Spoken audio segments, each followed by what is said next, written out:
টি-20তে সর্বশেষ ১৯ ইনিংসে half century নেই। টি-20 বিশ্বকাপের ম্যান অব দ্য ম্যাচ হয়েছেন সেই ২০২১ সালে।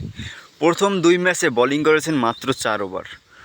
ব্যাটসম্যান সাকিব এমনই বিবর্ণ যেন ব্যাটিং করাই ভুলে গেছেন তিনি। চারপাশে সাকিব শেষ বলে উঠে যাওয়া সমালোচকদের মুখ। নেদারল্যান্ডসের বিপক্ষে অপরাজিত ৬৪ রানের তাই এমন মহিমা। যদি ভেবে থাকেন সাকিব আল হাসান এ নিয়ে খুবই আপ্লুত, তাহলে ভুল করবেন।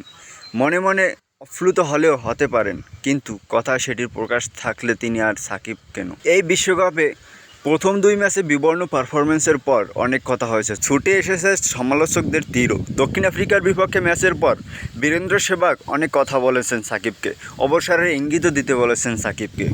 ম্যাচ শেষে সংবাদ সম্মেলনে নিজের পারফরমেন্সের কথা বলতে রাজি নন সাকিব। বৃহত্তর ছবিটাই তার যেন গুরুত্বপূর্ণ, সেটি বোঝাতে চেয়েছেন সাকিব আল হাসান। যেমন টি-20তে কেউ ব্যক্তিগত পারফরমেন্স নিয়ে অতটা ভাবে না, দলে কতটা অবদান রাখা গেল এটাই আসল কথা। নিত্য নতুন খেলার আপডেটেড নিউজ পেতে আমার চ্যানেল সাবস্ক্রাইব করে আমার পাশে থাকুন। ধন্যবাদ সকলকে।